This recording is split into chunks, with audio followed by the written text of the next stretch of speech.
السلام علیکم ورحمۃ اللہ وبرکاتہ۔ عید الاضحیٰ کے قریب آتے ہی بہت سے والدین کے ذہن میں ایک سوال بار بار ابھرتا ہے کہ ہمارے بچے کا عقیقہ ابھی تک نہیں ہوا اور اب قربانی کے دن بھی آ گئے ہیں، تو کیا ہم ایک ہی بکرے یا دمبے میں عقیقہ اور قربانی دونوں کی نیت اکٹھی کر سکتے ہیں؟ کیا ایسا کرنے سے دونوں واجبات ادا ہو جائیں گے یا پیسے بچانے کی یہ کوشش ہماری قربانی کو ہی خطرے میں ڈال دے گی؟ تو ہمارے معاشرے میں اس مسئلے کو لے کر بہت سی غلط فہمیاں پائی جاتی ہیں۔ کوئی کہتا ہے کہ یہ جائز ہے تو کوئی کہتا ہے یہ بالکل نہیں ہو سکتا۔ تو آج کی اس مختصر لیکن انتہائی اہم ویڈیو میں ہم شریعت مطہرہ اور جید علماء اکرام کے فتاویٰ کی روشنی میں اس مسئلے کی اصل حقیقت جانیں گے۔ تو ویڈیو کو آخر تک لازمی دیکھیے گا تاکہ آپ کی حلال کمائی اور آپ کی نیتیں اللہ کی بارگاہ میں ضائع ہونے سے بچ سکیں۔ تو مسئلے کی اصل حقیقت کہ کیا یہ جائز ہے؟ تو میرے پیارے بھائیوں اور بہنوں، سب سے پہلے اس سوال کا بالکل صاف اور سیدھا جواب سمجھ لیجئے کہ شرعی اور فقہی احکام کے مطابق ایک چھوٹے جانور یعنی ایک بکرے، بکری، دمبے یا بھیڑ میں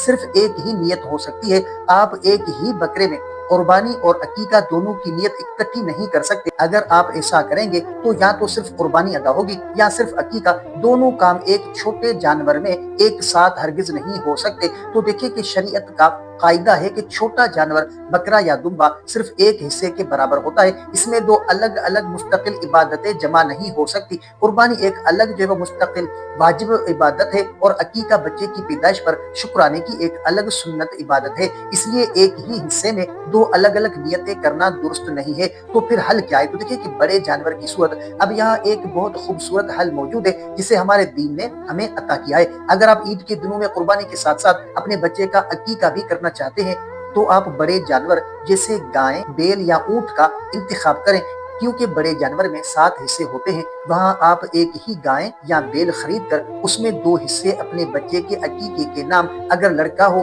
یا ایک حصہ اگر لڑکی ہو تو رکھ سکتے ہیں، اور باقی حصے اپنی واجب قربانی کے نام پر رکھ سکتے ہیں، کیونکہ وہاں حصے الگ الگ ہو جاتے ہیں۔ اس لیے بڑے جانور میں عقیقہ اور قربانی ایک ساتھ کرنا شرعاً بالکل جائز اور درست ہے۔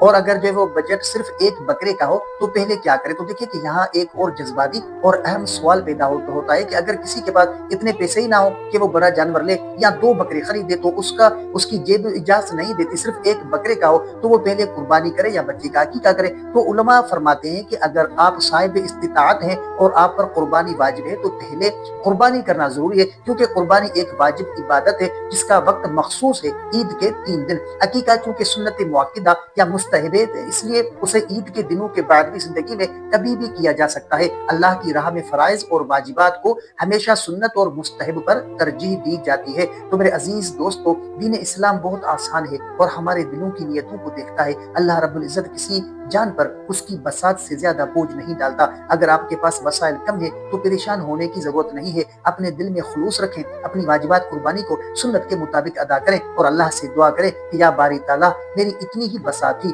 تو میری اس ٹوٹی پھوٹی عبادت کو قبول فرما اور مجھے آئندہ اتنی وسعت دے کہ میں اپنے بچے کا عقیقہ بھی دھوم دھام سے کر سکوں۔ یاد رکھیے، جب دل میں یہ عاجزی ابلتی ہے تو اللہ پاک اپنے بندے کے لیے غیب سے رزق کے دروازے کھول دیتا ہے۔ اللہ پاک ہمیں دین کے احکام کو صحیح طرح سمجھنے اور ان پر خلوص سے دل سے عمل کرنے کی توفیق عطا فرمائے، آمین یا رب العالمین۔ تو امید ہے کہ آپ کو اس ویڈیو سے کافی کچھ سیکھنے کو ملا ہوگا۔ اگر یہ ویڈیو آپ کو اچھی لگی ہو تو ویڈیو کو لائک کریں، چینل پر نئے ہیں تو سبسکرائب ضرور کریں۔ اگر آپ کا کوئی ایسا سوال ہے جس کا آپ جواب جاننا چاہتے ہیں یا آپ نے کوئی ایسا خواب دیکھا ہے جس کی آپ تعبیر جاننا چاہتے ہیں تو کمنٹ کر سکتے ہیں، انشاءاللہ آپ کو آپ کے سوال کا جواب اور آپ کے خواب کی تعبیر اسلامی تعلیمات کے مطابق آپ کو فراہم کی جائے گی۔ تو ملتے ہیں اگلی ویڈیو میں، تب تک کے لیے اپنا بہت سارا خیال رکھیں اور ہمیں اپنی دعاؤں میں یاد رکھیں۔ السلام علیکم ورحمۃ اللہ وبرکاتہ۔